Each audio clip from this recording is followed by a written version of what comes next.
Pokemon Scarlet and Violet are the most story and content-rich Pokemon games we've had in decades, breaking away from the classic formula of 8 gym badges and a few rocket hideouts in favor of 8 gym badges, 5 star bases, and 5 Titan Pokemon. That's 3 entire stories to play through. It's got characters with actual motivations you have to care about. Nobody can argue if this game was released with a little bit better performance, it would go down as one of the best Pokemon games ever. Except I can argue that. And I am going to argue that. Because you see, I have a serious issue with the gym leaders. The trainers who are meant to challenge us and make sure we're worthy to take down the Elite Four really fucking suck at their job. Larry, man, Larry. Do not, under any circumstance, Terra type that flying into a normal type, sir. Larry, keep it flying. I am weak to that Staraptor right now, Larry. Oh, no. What are you doing, Larry? What the fuck, mate? So today, we are ignoring the best part of the game, the Titan Pokemon, and instead ranking all 8 gym leaders and the 5 star bases. We're going to rank them under 3 criteria. The first is how cool or unique their design, character story, and teams are. The second is how difficult they are. Of course, subjective to where you're meant to be in the story, especially because I did this game as a Nuzlocke first go, which meant I had a level cap and permadeath on as well. And then third and finally, the most important criteria, the most important source of all, I made it the fuck up. Jumping straight in, if you're following the gym path like you're supposed to, you're meant to start with Katie in Cortondo, the bug gym leader. But I personally went east because Arvin had sandwiches and I'll follow anything with bread. This meant when I circled back around to verse Katie, I was level 30 and had beaten 2 gyms and a starbase. That is when I learned the most disappointing fact of this entire game. The gyms don't scale to where you are. I feel like they really missed a beat not having the gym scale with you, especially because in the story, they say the gym leaders scale and hold back enough to make it a challenge for new trainers, but not decimate them. That's right. This woman has an entire team of level 60 bug Pokemon, and she chooses to lose to us just to be nice. But sure, it's fine, whatever. I was overleveled and destroyed her, but even without, she isn't exactly running a team worth being afraid of. That said, the Teddiursa could have been scary. If you were running a flying type to counter her bugs, you could have thrown out this Teddiursa and then Terra typed it into fighting, or just used an actual bug type and Terra'd it into fighting as well. But no, she just sticks to bug types. I really miss the old days where gym leaders caused PTSD in children. Do you guys remember Whitney and that demon of a Miltank that just ruined our playthroughs? When it comes to designs and looks, it's weird how this lady really doesn't seem to want to be a gym leader. She's reluctantly here and would rather be baking. Also, her gym challenge was so stupid. I mean, what even is this? How does this prove that I'm worthy to fight you, woman? Because this is a Pokemon game. Oh, that's going to set me back. Cortondo ranks very low for me. I'm going to say D tier. Next up is the gym I actually started with, Artisan, aka Brassius, the grass-type gym leader. This guy is so dramatic, he decided to break his knees just to enter the gym in a way that made him look cool. Do a flip! I was properly leveled for this fight, so it actually felt kind of cool. I was using my Crocodillo to counter the grass types, and it was all pretty easy. Your defeat will nourish my Pokemon. I don't think you're aware of our matchup yet. Until Sudowoodo. I got so worried about this boy that I switched to the only thing I had to counter a rock type with, Wingull. And yes, I know rock vs flying is dumb, but I thought I could one-hit him with a water pulse. And that's when he did what is going to be a common complaint in this video. He Terra-typed his Sudowoodo into a grass type. So I just swapped back to Crocodillo and ended the fight incredibly quickly. To be fair, that Sudowoodo could have really done damage to Wingull or Crocodillo, even Terra-typed as grass. But had he not Terra-typed, I would have been in a far worse position and couldn't have countered him with Crocodillo. As for his character and design, he's clearly into some kinky shit and keeps threatening to whip me, so I just hope it doesn't awaken anything in me.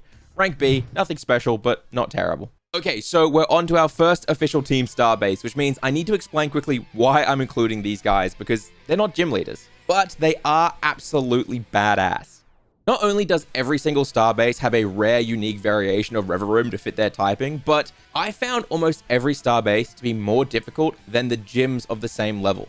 And I know technically the gym leaders hold back, but starbases don't. Giacomo has a pornyard which shows he's clearly been watching YouTubers and reading Reddit about how good Bisharp and King Gambit are, so I can't wait for him to get into the online scene and get one hit by a Breloom with Mach Punch. But from a character point of view, he is also just much more interesting than Katie, who seems bored, or Brassius, who just wants to go make another Sunflora statue before whipping his BDSM friends. He has a better story motivation, used to be the school student council president before Nimona, and now he's a DJ. And the Team Star soundtrack, well, he made that. He's an easy rank A.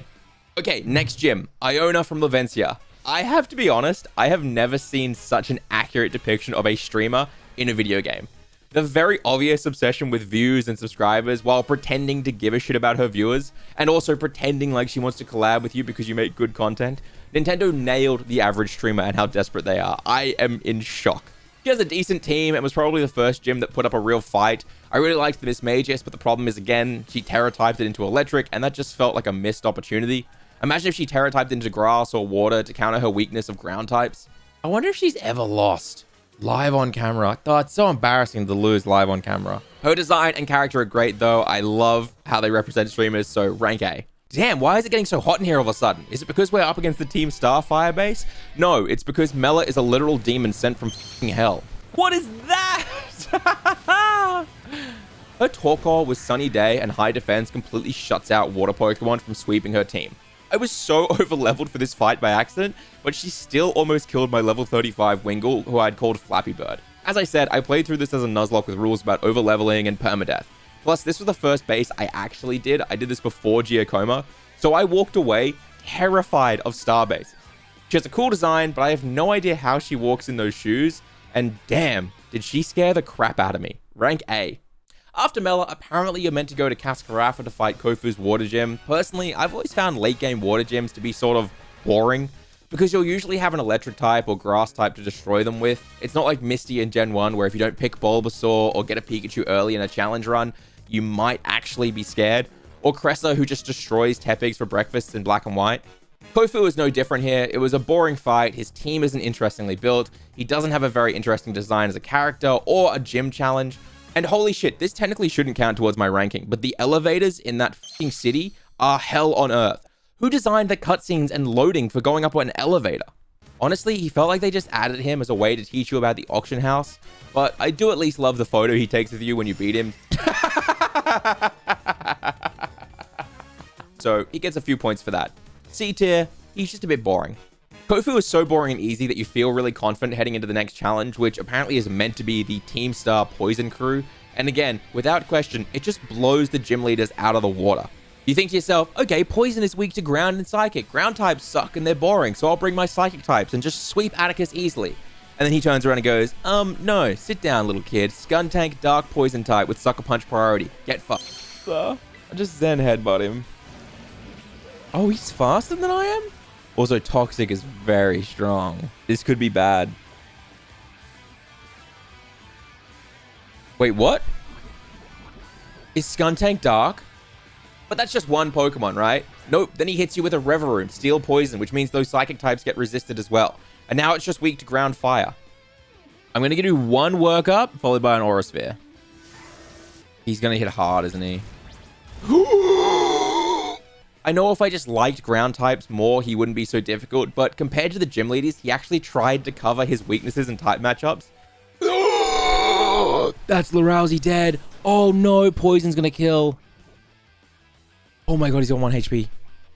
Not to mention, he actually designed all of the uniforms the star leaders actually use, which is sick. This is a child in the forest playing dress up with his friends, and he knows how to battle better than gym leaders. Rank S tier. Next up, we have, I think, everyone's favorite gym leader, Larry. Honestly, I am so torn here because on one hand, he is the most relatable man on the planet. He's tired, he's bored, he works for the capitalist bourgeoisie. I feel you, mate. We all do. He's ready to go. Let's do it, Gym Leader Larry. I just want to be Gym Leader Larry when I grow up, to be honest.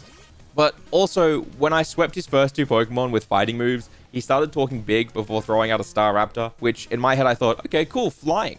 I am now weak to your Pokemon, Larry. You're all good. You can do something. And then he Terra-typed it to normal and I one-hit it again. What are you doing, Larry? What the f***, mate?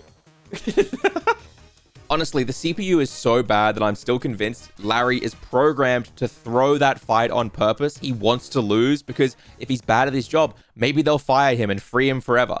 Larry is literally quiet quitting. He's a millennial just like you and me. Rank A, mostly just for his character. Next up is Rhyme, the Ghost Gym Leader. And look, maybe I'm an idiot, and I know I have zero rhythm whatsoever, but her beat and pacing meant that nothing she said rhymed, right?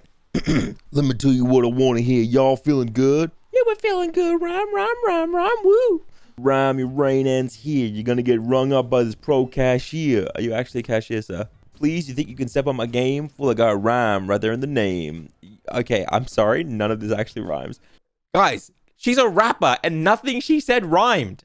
I'm a specter from which there is no protector, and victory unto me will render the pretender. She is so bad. You want to end my reign? Yeah, keep dreaming. Buy a book of rhymes, kid, and start reading. Dreaming and reading doesn't rhyme. Boring team, terrible Terra, but hey, at least she was a double battle, right? That made it somewhat interesting. Rank D. Psychic gym leader time. Tulip clearly doesn't want to be a gym leader. She doesn't even like Gita, her boss and the head of the Pokemon League. But look, it's cool that she's on all those billboards around Paldea. That's a unique touch at least. And she apparently did collab with Iona, which I think says a lot. That said, I think it's a little bit weird that she seems to have a crush on me. She keeps calling me hot and saying I'm beautiful and cute. But I think my character is 13 and this is like a 30-year-old woman. I don't really have much to say here. I swept her team with a Bisharp. She doesn't do anything interesting, and her gym challenge, I'm still unsure if you could actually lose. I think you could give your controller to a pile of fungus and you'd still pass her gym challenge.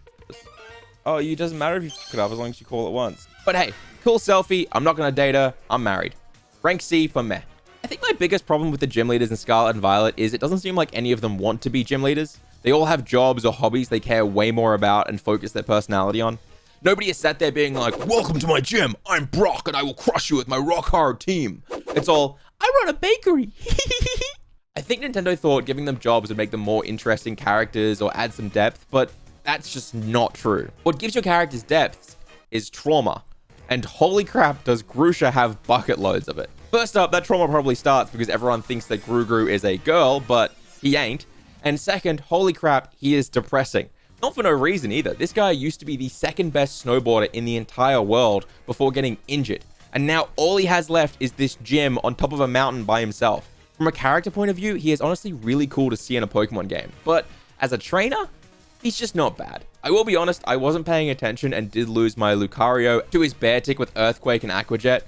Both I'd had since the very start of the game. I can't tell if this is because he has a well-designed team or just because I found the gyms really boring at this point and kind of zoned out. Rank B, mostly for his character. That is all the gyms done. We just have 2 star bases left. First up, Ortega, and to be honest, he felt like one of the weaker characters for Team Star, both story and as a trainer. He's a rich kid from a rich family who has the ex-director of the academy teaching him piano for some reason. This guy must have been an amazing trainer and a fantastic professor to be the director of the academy, but now he teaches piano to some kid in the middle of buttfuck nowhere. Talk about falling off. As for character and story, his flashback doesn't make him look good or interesting. He just yells at people and is a bit of a douche. He's really the weak link of Team Star, right? Rank D. And finally, Eri. This girl is built like a brick shithouse. She's 7 feet tall, clearly an Amazonian, wears face paint that would scare anyone away. She was the only leader to guard the front gate like a girl boss, but I don't know if I find her or her team to be scarier. She opens with a Toxicroak with Brick Break, so you can't even set up Reflect to defend against her physical moves, her Poison Jab to cover the Fairy type weakness her fighting has, and Sucker Punch for priority and to beat Psychic types. It's like she actually thought about her team, unlike certain gym leaders we've talked about today. Then she swaps into Lucario, Annihilate, and her unique Rev Room. She is not messing around. I actually think she is stronger than the Elite Four. Sorry, I gasped so hard I choked. If she wanted to, she could sweep the floor with them and then get champion status easily. In fact, most of them could.